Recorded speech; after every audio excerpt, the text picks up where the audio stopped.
All right, there we go. Welcome to the Hip Hop Hustle podcast. I'm extremely excited about my next guest, the one and only Playy. Two Y's. So if you ever, please don't just Google Play like the normal spelling. It's two Y's. The man is dropping some fantastic music. Gold on My Lip came out. The single, it's doing amazing things. You got Watching What I Do single that came out. You got the Geeked single, and you got two albums that came out this year as well, man.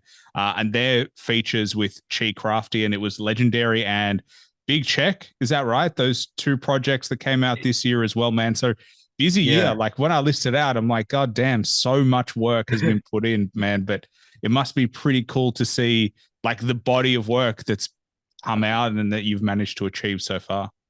Yeah, man. It's really exciting just because I took a break for a little minute. So it's really exciting to just start releasing music again to see what fans is, messing with more. And I'm a real diverse artist because I'm a writer. So it's real exciting to see, what they, attract to and all the different types of music I'm gonna be dropping. What made you take a break? Uh, just just mentally, I wanted to mentally get my headspace right. I was signed to a major label at an early age, and I left the label. And after that, I just really didn't want to deal with music, but I got my head right, and we got back to the music, and it's back to Because it. it's so interesting to me to hear you say you don't want to deal with music. Because Yeah, it wasn't the music per se. It's just everything that comes along with it, man. If I could just do music and be happy, oh, it'll be a blessing. But it don't work like that. It's a lot of stuff that, you gotta go through, and it is what it is. so did you manage to come to grips with like I'm okay with going through that now? Yeah, yeah, yeah. Because I'm older and I'm more experienced, so now I know what to look out for and how to handle things and different things like that. But I'm way older, so now I'm ready for just to get it back going. Because what was it in particular that you were like struggling with or dealing with? Like what parts? Because I'm assuming it's industry stuff that you were like Yeah, coming to grips yeah, with. yeah. It's that is the business side. When I'm so young, I really wasn't knowing the business side of it, but now I've learned a lot. So now I know I won't go through the same stuff that I did when I was a kid. But yeah, just that and a lot of the stuff, man. When you're around all of that, it's a lot. It's a lot when you don't have, your mom and dad around because I came from Houston. So I was out in LA by myself making it happen. So it's a lot. Yeah, I feel like because this is a common theme that I'm noticing is like you're an artist, you just want to make your music, you want to make your art, and you're like, hey, all I'm gonna do is I'm gonna be creative, my natural creativity, and then all of a sudden you do that and you realize that that's just a small part of all Yeah. of it because you're dealing with people and lawyers and contracts and you're dealing with distribution and it just becomes this massive beast and overwhelming for a lot of people who are just like, hey, I just want to make music. Make music, real deal. Yeah, I got a good team now. I got a good manager now. Been working with him for about 6 years. I'm now working with Erica with the Formula PR. She's been having me moving around. So we getting back to it heavy though. Yeah, well, I'm glad you're back, man. It's always great to have artists come back. You know, I think now you must be in a position where you have more energy. You've made the commitment again, where you're like, all right, now I know the deal. I'm 100% in. Yeah, yeah, yeah, yeah. I'm with it. I'm with it. And I got a family now, I got a little man. So, we gotta make it happen. How old's the little man? He 4. Oh, damn. So does he listen to your music? Like, does he hear the Oh, stems? oh, he loves it, man. He loves it. Every time I'm playing or over here recording, he's over here with me. He loves it, man. Yeah. I mean, he might follow in your footsteps. For sure. I'm for sure. Yeah, well, I think, one of the interesting things about you is like your ability to write. Because for anyone who doesn't know as well, you're a Grammy nominated songwriter. You've got Yeah. a track that went platinum, and it Yeah. was with Ludacris and Nicki Minaj, and it's Mhm. like, yeah, I think the track is My Chick Bad, just so for Yeah. anyone who wants to check it out. But because I to me that's like, bucket list items. Your name Oh, is yeah. all of a sudden like, okay, this shit is real and it's happening. Yeah. How do you deal with that in terms of like your name is genuinely up for a Grammy? That's like, let forget about winning one being like an unattainable. Just to be like you're up for a Grammy is ridiculous. How did Yeah. you react? Where were you at in life when that happened? Well, like you said, that was like a big bucket list, man. I wasn't expecting it at all. The record, like I said, the record, it was my record to begin with, but I didn't finish the verses on it, and I only laid down the hook. I was in the studio with the Trackster. He's the producer, and he just hit me and was like, "Yo, Ludacris heard this, the hook that you did and wanted." I told him to give it to him. He recorded it, put Nicki on it, and everything was history from there. So everything was totally unexpected. So I mean, I was definitely grateful for it, and Did he you? kept me on the hook. Yeah. So Did you ever speak to Ludacris at all? yeah, I got to meet him a couple times. What was that like? It was cool. It was cool. I think the first time we met, it was a lot going on, so we really didn't get to chop it up. But yeah, like I said, I know how that be. People have a lot going on, so it just wasn't the right time the first time we met. But But yeah. Then the second time? the second time we was in the studio, the second time I was in the studio with him, and I don't even think he knew that I was the guy that wrote My Chick Bad, but it was a whole different experience. He was way cooler that time, and it Yeah. was way better.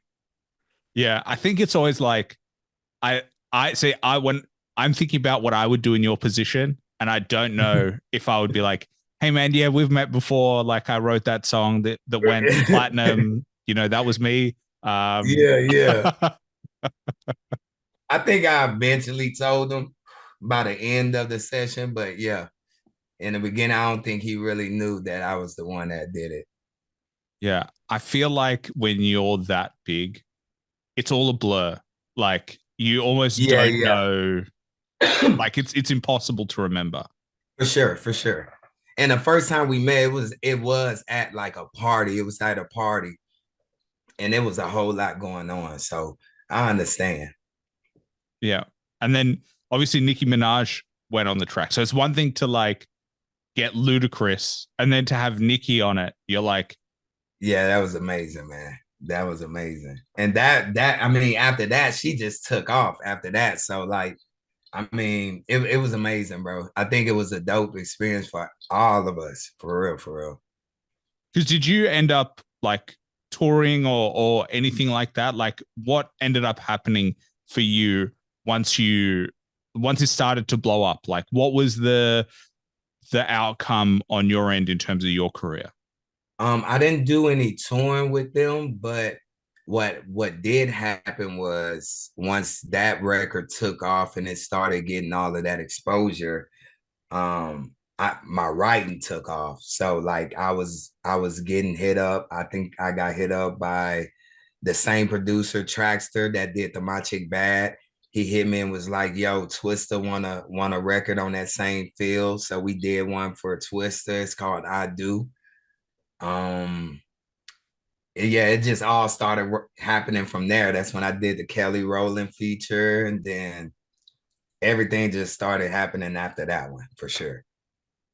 So then when you're writing for these people, what is that process like? Are you just separated from them, or are you meeting them and writing and going, hey, this is the vision? Like, what does that start to look like for you? It's different. It's different with different people. Sometimes, like Kelly Rowland, for instance, I was in the studio with her when I did the feature with her. But like that Ludacris situation, I wasn't in the studio with neither one of them. I recorded that hook with the producer, and I guess they recorded that separately. But most of the times, they send me the record, I'll do the idea and send it off. But if we're in the same space, that's when, we'll be in the studio together. Do you have a preference of what is easier for you? I like working alone by myself because I feel like when you are in the room with them, it's more pressure. And then it's like you're not really thinking for yourself. You trying to think for them too, because you like, they gonna like this or that. Like when I'm in here recording in my comfort zone, I record it and I send it. If they whatever they don't like, they tell me, then I can, I make changes after. But at least I did my idea first, sent it off. They tell me what's like, what's not like. I change it after. That's cool. But when I'm in there and I feel like it's just eyes on me, and it's like, well, I wanted to talk and feel like this and da da da. It's too much sometimes. But sometimes it's not. It's funny because at first I was like, oh, I'd love to be in the studio with them. And then as you're talking, I'm like, actually, no, that sounds fucking awful to have someone over your shoulder. Yeah, like I said, it depends on like who you in there with. Like sometimes it won't be like that, but it is sometimes they'll be, they want it a certain way. So yeah. No, I'm with you. I'm like, hey, I don't mind having a conversation with you at the beginning just to be like, hey, what's the idea? What are we trying to get? And then let me have some time to think and let me have some time to like process everything that you're looking for. Yeah. Yeah. Oh man. I mean, it's wild because I don't think I've ever really deeply thought about what it's like writing songs for somebody else or writing lyrics for somebody else and the headspace you have to get into. Yeah. I mean, that's why you can't overthink it. That's when when you start overthinking it, that's when it really just you start getting writer's block and it's just a little too much on you. When you just go into it and you go off the vibe, like me, I listen to a record. I think I hear a melody first. I lay the melody down. After I lay that melody down, I go in there and I put words over the melody. But before I do any of that, I try to come up with a concept, a concept for the whole record first. But it's ways to do it. Yeah. And not make it so stressful on yourself. Have you had people that are like, this is like I asked for this, it's not it, and they just scrap the project? Like, have you ever had people who are just like, for whatever reason, are just like, I don't know what it is, it doesn't feel right, or you don't click? Like, no. How do you handle that? I've had I recently worked with an artist that I wrote a record for, and it was for a basketball team. And the record was really dope. The management loved it. The artist even loved it. And I think what the problem was, the tone of my voice, the way I recorded it, and the tone of the artist's voice, it don't match. So when the artist records it, it's not the same vibe. So that may happen sometimes. And that way, maybe I have to go back and re-record the record or change words to make the tone different to fit his vibe. But maybe something like that will happen. But no, I haven't had nobody be like, nah, we're not, we're not using this. Because you're making the actual, like you're making the record, like you're actually making the song, and then are they just coming in and going, okay, and emulating exactly what you did? Yeah, I mean, sometimes, yeah, I won't say all of them, but sometimes, yeah, they do that. I'll give them the record and they just re-record the whole record. Sometimes they just need hooks. So I'll send a hook. Sometimes they'll leave me on the hook, like Ludacris did. That was my voice screwed and chopped. So he was just like, let's just leave him on there, I guess. So he just left me on there. Some people might be like, no, I don't want to leave him on there. I don't even want him to get no credit for that. So I'ma redo it because I want more of the credits. So, it just depends on the person. And how do you feel about like when they don't want you to get that much credit? I mean, I ain't tripping. As long as my name on there and I'm getting something, hey, run it. Because yeah, it's just weird to me. Like as a hip hop fan, as someone who's grown up listening to the music, there is always a part of me that I'm trying to reconcile of how do I accept that a lot of rappers that I like and a lot of musicians that I like don't make their own music, that they've got someone like you who makes the music, almost does the creative process, and all they're doing is coming in. And I'm simplifying it obviously, but they're doing is they're coming in and they're putting their own spin on it. But like you did most of the work, it feels like, and they're just coming in and they're like, I don't know, it feels strange to me and Yeah, how to feel about it. yeah. I mean, I would say this when you think of it in a rapper aspect, I don't think rappers use writers as much, maybe for like hooks ideas, but most rappers be like they don't want you to write their verse. You know what I mean? Most of them be like, I don't want you to write their verse. But you do get a couple rappers here and there be like, yo, if you write a dope verse, I'll take it and I'll redo it. So yeah, send a verse too, send verses too, just so I can hear it. So Yeah, it depends on the person. it's just so weird to me. It's just like Yeah. because the strangest thing is those people will still say they're the best rapper alive.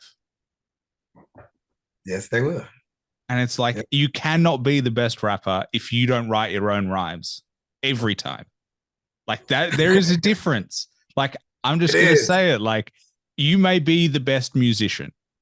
Like you can argue you're the best musician, but you Yeah, cannot argue you're the best rapper because if you're a rapper who doesn't write their own rhymes, then that's not it.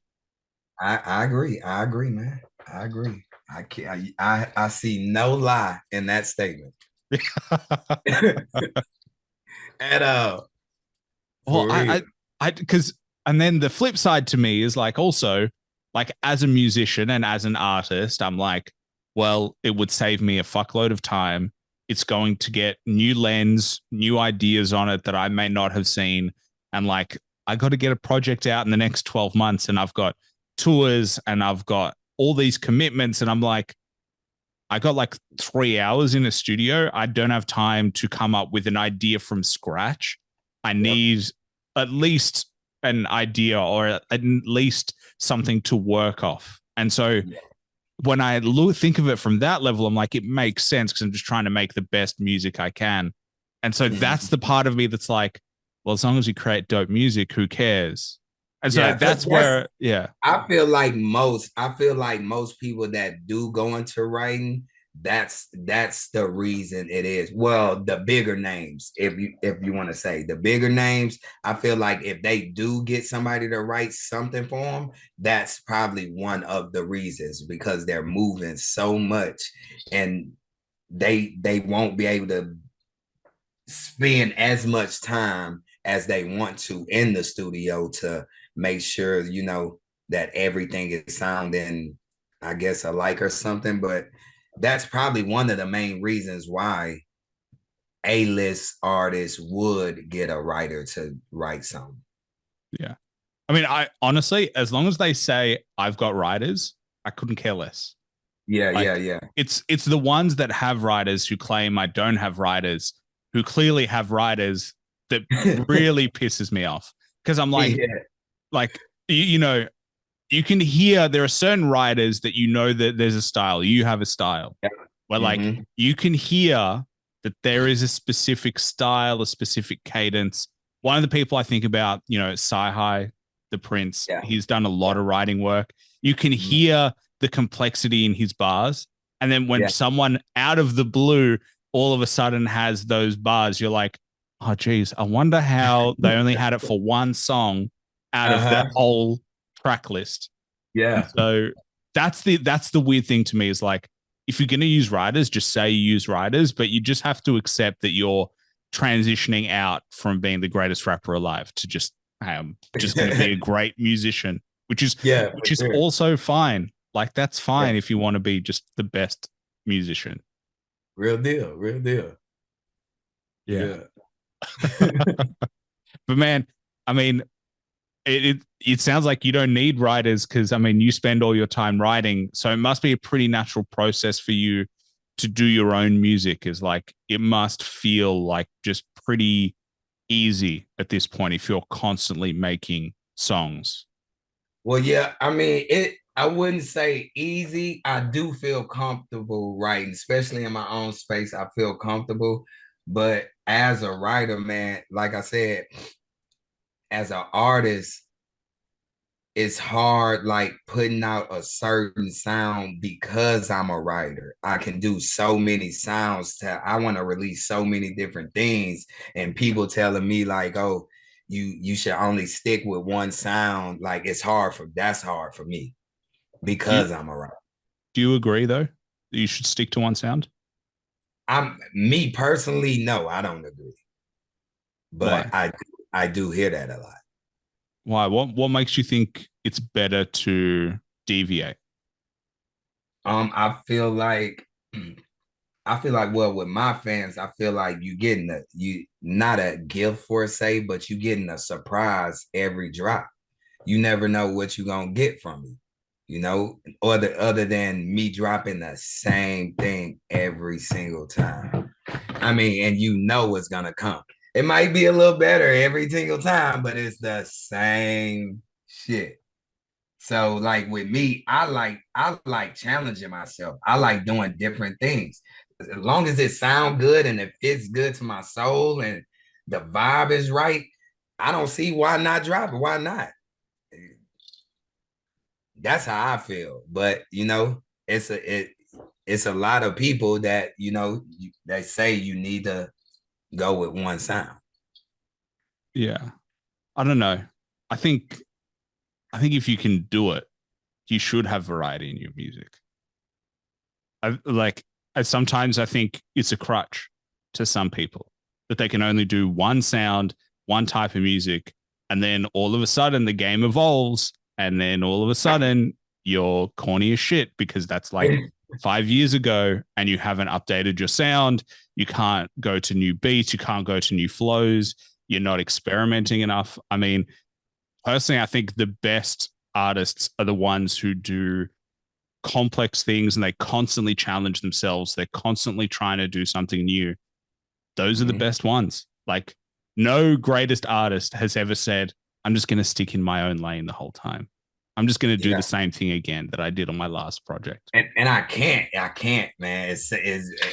My body won't let me. It won't, man. It won't. So I mean, that's what I've been battling with. So, with my manager, man, we figuring it out though. We got a lot of projects set aside. We're just trying to figure out the right times to drop certain sounds and you know how it's gonna take, and we trying to figure it out, but we definitely have the music. So, how many projects have you got ready? I have I have a island rhythmic album called Lone Star that's done and ready. I have a female for the late a project for the ladies called Her Favorite Playlist that's 80% done. And I have another little project that's for the fellas that's just more rappy, chill vibes. And that's more like an EP style. And that's about done as well. So That's 3 projects. And then we have about 4 singles and videos that's already shot and done. Just we trying to plan the releases for. Damn. So you got like your 2024 done and dusted already. Oh yeah, man. Like if we wanted to, yeah, we could, but not, like I said, man, it's so much more than just dropping. I mean, man, you gotta wait 2 weeks if you really want a real great drop and you want it to reach playlists and stuff, you need at least 2 weeks in advance to put it on all the Apples, the Spotify's, and all of that. So it's a lot of steps going into dropping one record. So we just gotta like we don't want to waste anything. We don't want nothing to get overlooked, because we rushing and we like it so much and we just want to drop it. So it's a lot, man, and it's just us. So we trying to make it work. Yeah, man. But at least, my biggest fear as like someone who does interviews and creates this type of content, my biggest fear is running out. And like, that's always my scariest thing is like, oh shit. If I like I would be frightened if I had 2 interviews. That's it. And I'm done. And I'm like, fuck me. The end is too close. I've got to, and I got to keep finding people to speak to. So like, at the very least, it must feel at least like, okay, I know that I have projects that are done, that are completed, that are ready for release. And now I can make music without pressure in the sense of like, there's no real time pressure for me to like quickly get something out because I haven't dropped music in a while. Mm-hmm. Yeah. Cause the thing is I don't record every day, but I record almost every other day. So like besides the projects on my computer alone, it's just I couldn't tell you how many just songs on here, just undone, finished. I just started, just a whole bunch of just ideas and a lot of work. Yeah. Because this is my room. I wake up and come straight here. So it's the office. Yeah. Well, it's like, it's interesting because, I think until you've said a couple of things, it's not something that I actively think about. But it's like, I think that some people will get into the trap of if I start a song, I have to finish making the song. And it's like, almost they've got paralysis of I have to finish this one thing before I move on to the next thing. Yeah. But like the more I pay attention, the more it's like I only make that song until it feels right for me to go. And then when it doesn't feel right anymore, I stop and I let it go and I go to something else. I was just about to say that. That's how I used to beat myself up in here. I was sitting here. If I can't get through a song, I used to like, I'm not going to another one. No, I'm not moving until I finish it. But now, like you just said, as soon as I just feel like I'm at a block, I stop and I just move on to a whole nother idea. And then I'll come back to that like 2-3 days later and I'll get it right in within 10 minutes, finish the whole song. So I figured that part out. I never rush it. I never push it. I'll stop. Once I'm running out of ideas, I stop and move on to another beat. How long did it take you to figure that out? Wow. Years. I've been beating myself up a while about it. So yeah, I've been beating myself up a while about it. But like I say, the past few years, the past 3-4 years, I didn't figured it out. So I'll leave a track alone, move on to the next, because you don't even have to stop. That ain't even got to mess up. I used to let that mess up my whole vibe, mess up my whole mood. I don't even want to record no more. So now, I don't even let it mess up my vibe anymore. I'll just go to the next record, start working on that one, and keep it moving. I would totally be like you. I would be like, fuck this shit. Like, this is just bullshit. Like I can't, I'm not a writer. I'm not this, like, that's it. And then I come back tomorrow and I'm like, this still sucks. And I'm still annoyed about yesterday. And it would just fuck up my whole vibe. Like it would just ruin it. Most of the time it's just overthinking, man. We just overthink ourselves. That's all it is. So have you learned how to trust your natural instinct more? Yeah. Yeah. Like when I pull up a beat, man, as soon as I hear a beat that I like, I try to pull it up as fast as I can and get the melody out, get the idea out. I try to pull it up as fast as I can. Even if I ain't by that, I got voice note. Voice note best friend. I get the melody and idea out ASAP. So So is that the crucial part for you at the beginning, is get the melody? Like, what do you find is the first tick that you need to hit? oh yeah, melody. If you can have a motherfucker leave the room humming it, you win it. He ain't even gotta know your lyrics. If he humming it, you win it. You got him a little bit. So like I go out melody first. Melody. If you can get them catchy melodies where you can have them humming it, they ain't even gotta know, because you gotta think about other people overseas. Everybody don't know English. So but everybody can hum a song, especially if it ain't too crazy. So like if you can figure out the right cadence and bounce and catchy words, you in the game. Yeah. It's not, you don't need to overthink it. I have said on this show before, like, there is a real art of making a song that people can sing to, or that can like remember like the hook. There, Yeah. like, catchy hooks are like gold. Like, Yeah. that is just the thing. It's the earworm. You can't get rid of it. It sticks in your head, and you're like, at first you hate the song, and then you love it, and then you hate it again for being in your ear for so long. Yeah. Like, that's I mean, the you won't secret. even remember the words. You won't even remember the words sometimes, and you just humming it, and you like, I know that it's in my head and it's stuck. But like, that's when you know, like, all right, they did they shit on that. They got Yeah. it. They got it. I don't even like this record, and I'm humming it. So like, yeah. Yeah, it's weird though that like it's only music that does that. Like, I don't Yeah. have movies running in my head all day. It's Now, only songs and music that like sticks with you like that.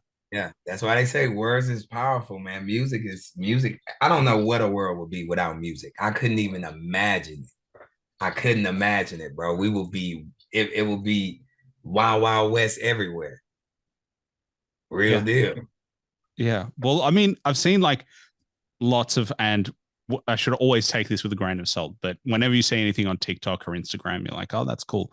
But I've seen like lots of like videos about like musical vibrations and what it does to people, and like what it does to their emotional energy, and that what you listen to very much influences your life and influences your mood. And so if you are careful and deliberate with what you listen to, you can actually elevate your vibrations and your energy. I believe that 1,000%. I believe that. Yes.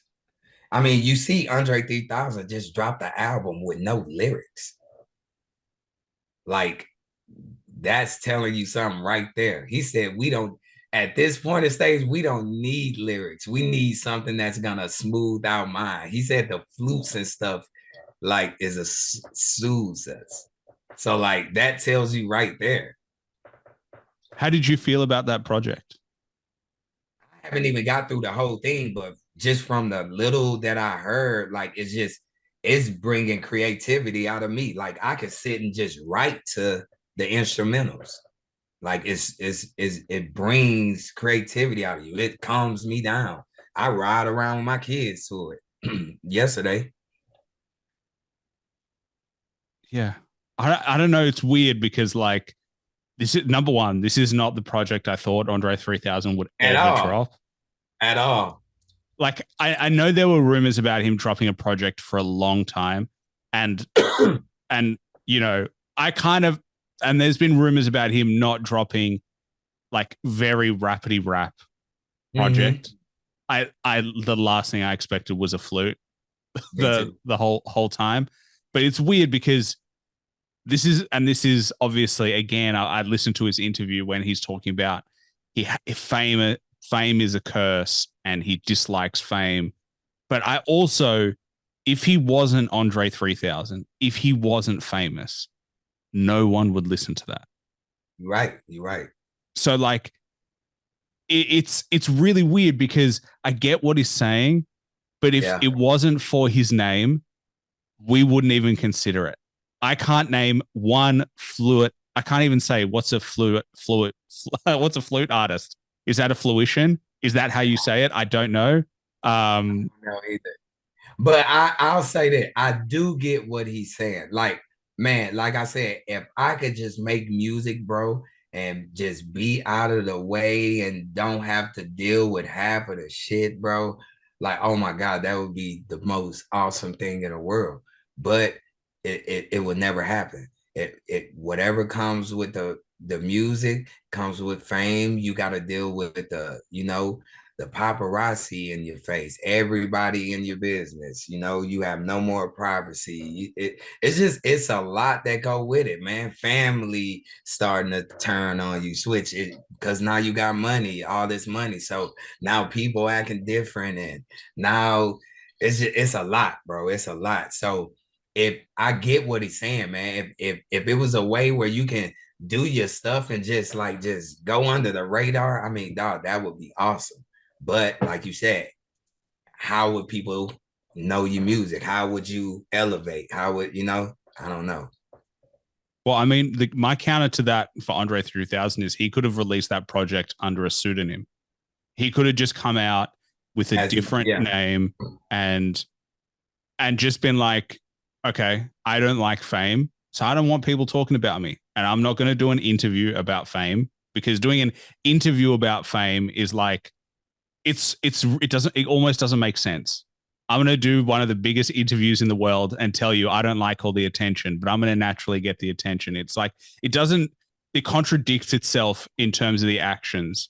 But like, yeah. I also get it because every artist is naturally wanting some sort of attention. Like there's something about an artist. I know I want attention. I don't do this because I'm like all fulfilled and there's something out there that I'm seeking as part of doing this. But I don't know, it just feels strange to me. I think if he really wanted to stay anonymous, he could have. Yeah. I mean, not past a certain point, not him, man. He was part of one of the biggest duo rap groups, man. It's a wrap for him. It was too late after that. That I agree with. That I actually agree with. Like, it's too late after that. Yeah. I mean, it makes you think about the artists who wear masks. Of like, I kind of get why you wear a mask now. That's a good idea. You could wear a mask, be an artist that wear a mask, then yeah, you can go every day living a regular life. They would never know. Yeah, and all you have to do is tried that before. I've seen that somewhere. Somebody tried that before. What's that? I've seen somebody. Yeah, it's the artist MF Doom. He wore a mask. Yeah, the thing that come down like that. Yeah. Huh? Yeah. So like it could be done. That is a good idea. I literally never thought of that. Yeah, I interviewed an artist, Great God. He wears like a balaclava, so like it's a mask, and he hasn't shown his face yet. So it's like he said he will at some point, but I can't. I get it now. I get it. Like at a certain point, it becomes extremely difficult to do the things that you want to do. Like one of my favorite things is going to my barber and getting a haircut. Yeah, and like for that to be over is like, that would suck. That would be the worst. Yeah, for sure. It's a lot, man. It's a lot, bro. It's a lot. When you get that spotlight and you get all, it's a lot. It's a lot. You must think about it differently when you've got a family as well. Like, because it doesn't just impact you, it impacts your whole, like everyone associated with you. Oh yeah, for sure. For sure, bro. In a big way. Like right now, I'm in like grind mode. So like I have to be gone a lot. Like I'm traveling here, working with the manager and stuff. So when I'm here with my son, like I try to spend as much time with him because I know right now this is what it is right now. I gotta boom, boom, boom, boom to try to make it happen. Yeah. But Have you thought about what will happen when you naturally grow, when you naturally get bigger? yeah, I definitely thought about it, and I've tried to plan it out in my head, and I think I can make it work now because, like I said, I'm older. I know what comes with it. I know what to look out for. I know what not to look out for. I know not to do dumb shit, you know, just to get in trouble. So I just know for sure I can handle it more now. Yeah. It's great to hear, man. I think like the feeling comfortable in your own skill and feel it in your own skin and feeling ready for Yeah. the next thing is a very peaceful place to be in. You must feel quite comfortable and relaxed knowing that, hey, I'm ready for the next step that comes. Oh yeah, for sure. Especially I got a manager that I really love now, man. We go back. He's not only my manager, he's my friend. So like I'm ready now. Like I feel like what I'm saying, we ready. I got support. I got the support with me. And we definitely we got the music, we got the support. So we really just waiting on, the right situation to present themselves to us so we can, take it to the next level. Yeah.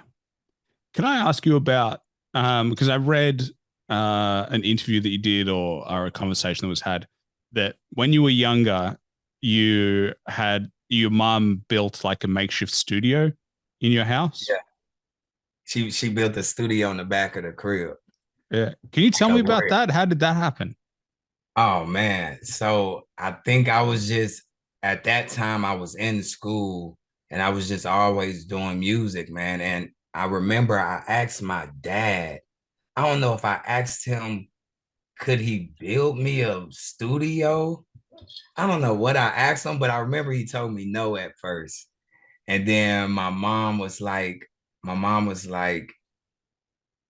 I can't remember exactly what she told me, but she was like, you know what? If this really what you want to do, I'm gonna support you and I'm gonna do it. And she built me like it was a real studio. It was like a building. It was like a shack building, and they had my face on the wall. It had the booth with the glass window.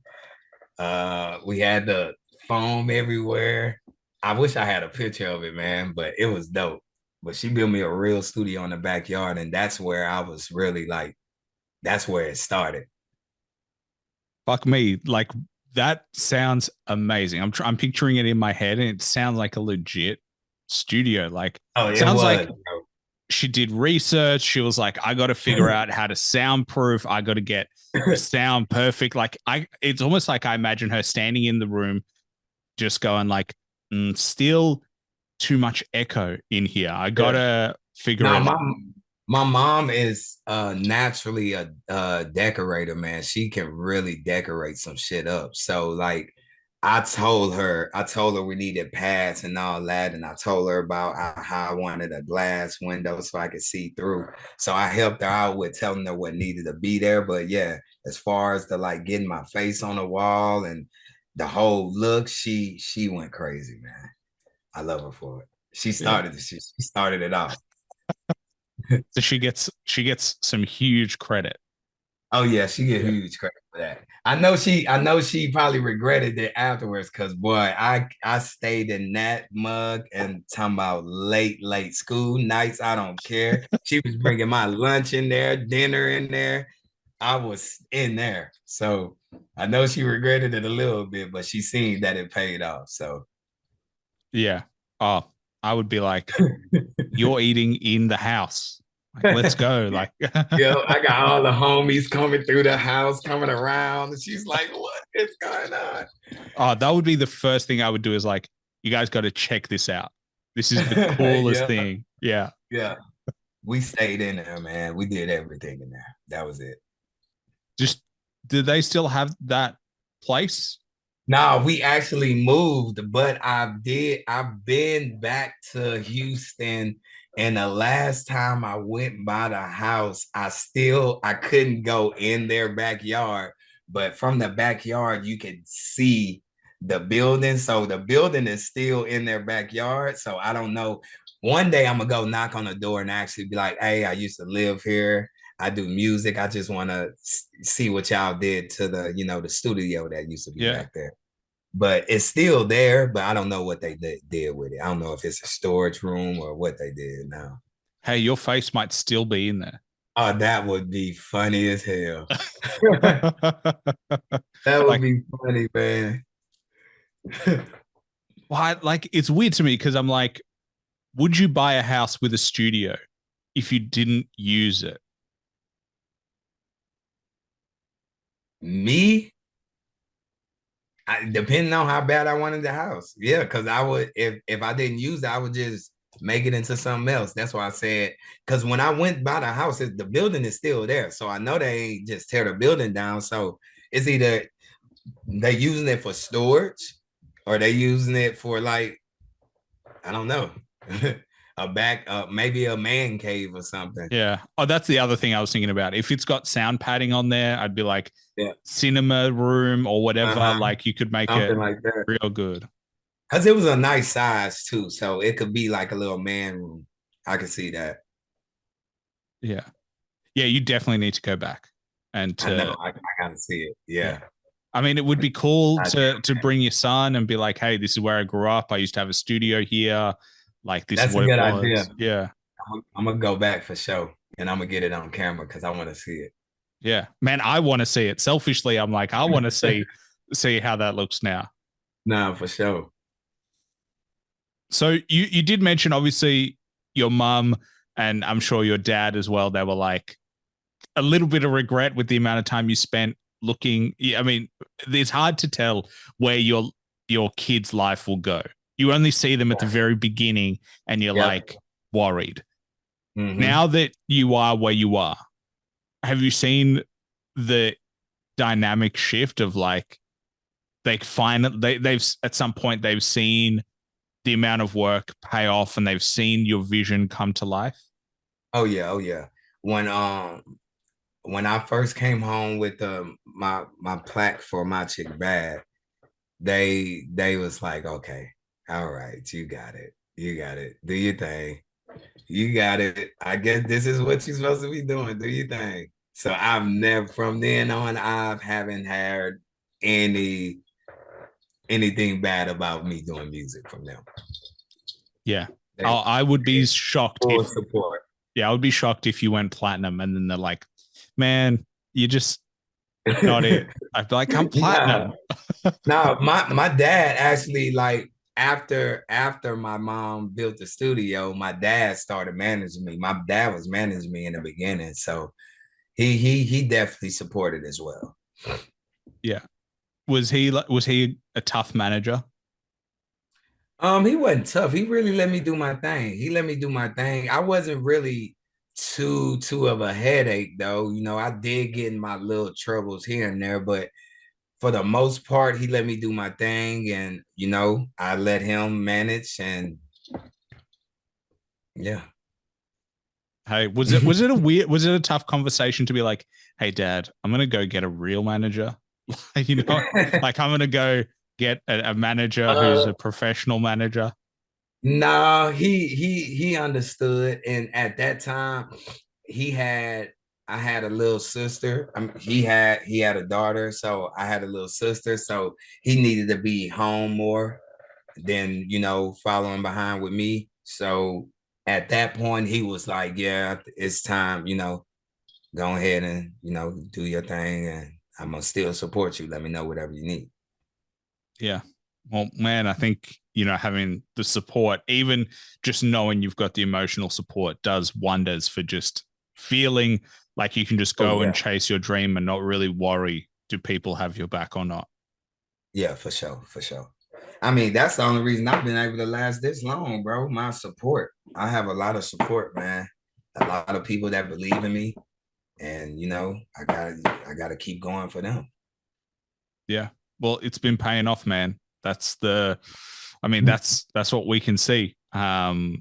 So yeah, I mean, I'm looking forward to seeing what you do next, hearing your projects. The music videos are dope. So it's like you've got the momentum going in the right direction.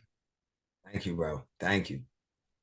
Let me, what I did want to ask you was about Grillz. Yeah. Uh, I mean, I think you already know, but so you're a massive fan of Grillz. I've never worn Grillz personally. I think it would be really weird for me in my life to just put on Grillz. It's not the vibe that I give off ever, and my family. Oh man, my manager got one, man. My manager got one. He wear it. My um, manager got one. so, but yeah, I like. What is it about Grillz that like stick out to you? Oh man, it's just an extra tool, man. It's just an extra tool. It's an extra jewel piece, man. It like, especially in Texas, it's just a big culture thing. Everybody rock grills, bro. From platinum to gold grills. Most of us, we get it diamonds. Like Miami style, they rock like pure golds. It's just like solid golds. Texas, we more diamond out. We full diamonds, VVs, everything just shining. That's how we like it. But it's always been a culture. Me growing up, that's all I've grew up on. I've seen everybody with grills, from my cousins to the rappers I'm growing up to, looking up to, Lil Flip, Bun B, the ESGs, like everybody rocking grills. So that's all I've known. Well, I remember the song from Nelly and Grillz, and that's the first time I ever heard of Grillz. And I just remember rob the jewelry store and let me get me a grill. And I'm Yeah, like, man. yeah. And I was like, oh, that sounds so good. Like, oh, it just hit me. Yeah. I remember playing that song on repeat. Yeah, I definitely had that on repeat because I had grills. I had top bottom at that time. I was grilled out. I was grilled yellow diamonds, white diamond. I was grilled out. Oh God. And ask me where they at now. Don't know. I done lost all of them. That's the worst thing. I cannot keep up with grills. I Yeah, got a whole I got a case for this one now, but that was what I was gonna ask you is like, do you have all your grills? Like, do you know where no, they are? no. I know like three of the times I've actually thrown them away. Like I'll be eating out and I'll take it out, put them in a napkin, and I'll just have the napkin on the table and I'm talking, chopping it up, we eating, and people come by, oh, you want to take? Yeah, take everything. And I'm just a talking and I leave and I'm in the car and I'm like, well, hold on, what the hell my grill? And by that time, oh, bro, I know I went back a few times looking through garbages. I'm having the people look through, never found it. Honestly, if I was a server and I was like, okay, I'm gonna get me some grills. It ain't nothing you can do with that, man. You melt that down, it ain't nothing you can do with that. Yeah. So funny, man. Cause like, yeah, it's just it must be such a cultural thing because like no one wears grills in Melbourne. Yeah, Like it is. I don't see anyone with grills here. It's definitely is, bro. It is. It's a culture thing for sure. Yeah. I mean, I lose my sunglasses like no tomorrow. Oh, That's the thing that I'm I lose. horrible. I'm horrible with them too, bro. I I'm reckon horrible. I spend so much money on sunglasses that I've already bought and that I've lost. Horrible. I swear, bro. I bought glasses. I bought glasses. I think I think they was like some Supras. I forgot how much I paid for them. I bought them, lost them the same day. I swear, so mad. You know, I'm gonna have to start getting the gold chain, the necklace holders for my sunnies Yeah. because like I mean, that old man look, but like now I No, know really. why At because they least get you you don't lose have them. them. Yeah, Mhm. yeah, yeah. I swear, Actually, that's what I'm I'm gonna buy. bad. Yeah, that's what I'm gonna buy. Actually, I think. But I mean, it's coming up to summer down here, so Get a I'm gonna be bust down wearing one. them. Get a bust down one, man. Yeah. Get you Ah, some VPs. yeah. I mean, it's just weird. Like, I don't know what it is about them. Like, I lose them, I lose pens. Like, I don't have like every time's like, son, do you have a pen? I'm like, I've lost every pen I've ever owned. I swear I do too. I gotta keep me a lot, man. I got a lot right here. I lose them. I'm Yeah. surprised I got this many right here at reach. For real. Now I know where mine have gone. Right. Yeah. You're just collecting all of yours. But yeah, man, I think like, as I said, I think, it's exciting to see, even as we've been talking, I can feel the energy. I can feel the passion that you've got and where you're going next. So like, it is evident that you're like, you're feeling good. I think that comes out in your music. I think that comes out in as we talk. So yeah, it's just exciting to see people like you do well. Yeah, man. Thank you. Yeah, I got a single, my next single dropping is called Nothing to Something, which is really dope. It's really letting the fans know like never give up. You can have it all and lose it all in the same day, or you can have nothing and get it all in the same day. So just always stay humble and just keep going no matter what. Like that's the biggest message. Yeah. Yeah. And when is that single due to drop? We're gonna drop it. We don't have a date for it, but I think we're gonna drop it either if not next month, it'll be literally the first week of January. Yeah. It's those New You Year know, vibes. yeah. You know, holidays is everybody be, on a holiday thing. So we just don't we trying to plan it the right way. Yeah. We Yeah. don't It's want it like to get lost in the sauce. it's a weird time for like projects Yeah. because it's like people aren't really focused on that. They're focused on like, yeah, just Family. getting away and forgetting about life. Yeah. And half of the music industry shuts down in Christmas. Everybody ain't no labels working, ain't nobody in the office. Everybody is off with their family for Yeah. Christmas. So Yeah. we just trying to we want to drop it at the right time, but that's the next one coming. And then you got to make your way down to Australia and have a warm Oh, Christmas. of course, man. Of course. I got to. Yeah. I got my passport, so it ain't nothing but a hop and a jump. Yeah. A And jump then it's a long plane ride. I'm not going to lie to you. It's long, but it's worth it. What, about 12 hours? Way more. It took me because I flew to New York recently. So the whole trip took me about 27 hours. Oh gosh. But to be fair, I had connecting flights. So I had to fly to Sydney, then to New Zealand. But my New Oh, Zealand flight, so New Zealand straight to New York was 17 hours. okay. Yeah, that's long, bro. How long was your layover? Only a couple of hours. Okay. It I was went just, to I went to Georgia Tbilisi a few times. You know where that's at? no. Georgia Tbilisi. Oh, is It's that like in the States? no, it's right under Russia. So Oh, Georgia. Yeah, yeah, yeah, yeah. Yeah. Georgia Tbilisi. I went there a few times, and I had a layover in Turkey, and that mug every time I went, the layover was like 6 hours. I got to tell you, Turkey's the shittest airport. One of the worst Oh my airports God, I've they been to. so mean in that airport, bro. I hate it. I hate it, bro. That was like one of my first times traveling overseas. So like I was really confused and I'm by myself. So I'm traveling, I'm trying to get money out. I'm like, yo, I'm asking people, where do I get money? They looking and like, I don't know, like scared to talk. I guess I shouldn't have had my grill and all. I guess Yeah. I should have been dressed like a rapper, but god dang. Yeah, they wasn't friendly at all. No, I remember when I was flying because I was flying from the Middle East to Amsterdam. And so we had a 2-hour flight to Turkey. And then I had a 45-minute layover in Turkey between flights.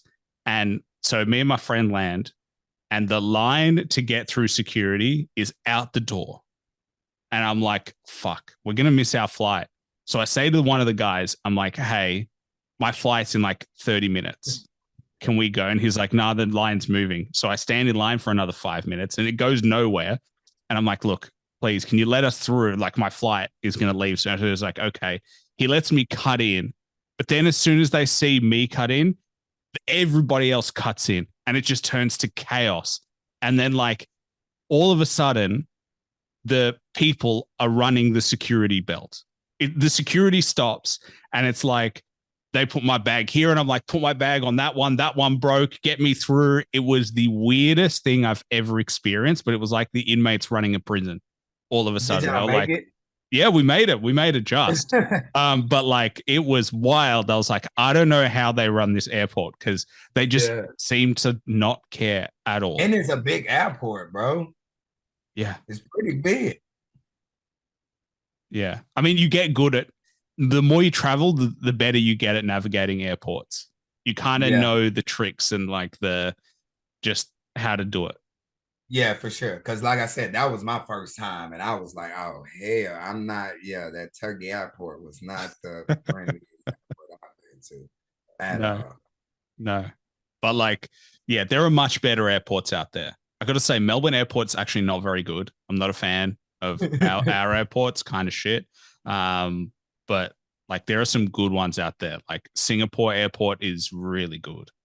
Oh yeah, that's dope. Yeah, I'm gonna have to come out there, bro. I'm gonna have to get out there one of these times, man. Do some type of music out there. Yeah. Well, if you want to avoid the winter, you know where to go. For sure. For sure. Yeah. That's how you double up on summer. You're like, hey, I just want the heat. You just come down for our summer and then you leave when it's starting to get cold and you get your summer again. Yeah, that's litty. That's litty. But yeah, man, I only have one more question for you. It's the only question that I plan on the show. It's the toughest question that I ask. But if you had to recommend one album that everybody should listen to at least once to get an appreciation of, can be any genre of music, cannot be your own music, what would it be?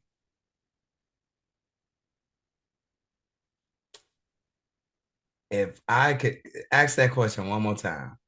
If you had to recommend one album that everybody should listen to at least once to get appreciation of, or just to like listen to, cannot be your own music, can be any genre of music, what would it be? Oh man.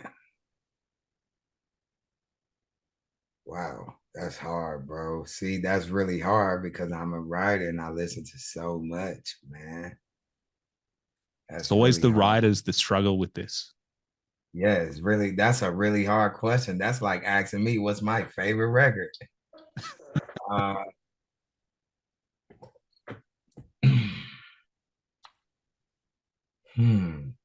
I've been listening to a lot of Afrobeat lately. I like the vibe of Afrobeat right now. Burna Boy album. I would have to say that's a really dope vibe. If you want to just get a good vibe going for the weekend, that I would say check that out. African Giant. It's a really dope album, dope vibe. You know, you're the first one to mention Burna Boy. Yeah, he's really dope, man. Yeah, I've got a couple of his songs on mine. And like, yeah, you just get into this like ethereal kind of like, it's weird. It's like, it's not what you think you'd like. But if you really give it a go, there's the melodies there, the beats, it like brings you in a different place. Where? Yeah, bro. Yeah. Especially you got you and your little vibe. You got you some drinks going, man. Oh, it's a movie, bro. Yeah. Yeah. Burna Boy, man. Great choice. But for anyone, as I've said before, Playy, here's the choice you got to make. Playy. Make sure you check him out. As we said, lots of projects are out. Lots of projects coming. Single is coming soon. It'll be top of the year. Around about that time, so stay tuned. But man, is there anything else that you wanted to plug? Anything else you wanted to shout out? Follow me on Instagram at PlayToday, PLAYY, the number 2 and day. And just follow the journey, man. We working, we building. Y'all can see us as we grow, and yeah, Stay tuned for all the music. Stay tuned and go get some grills. Oh yeah, go get your grill, man. Gold on my lip out now. No, I'm talking about.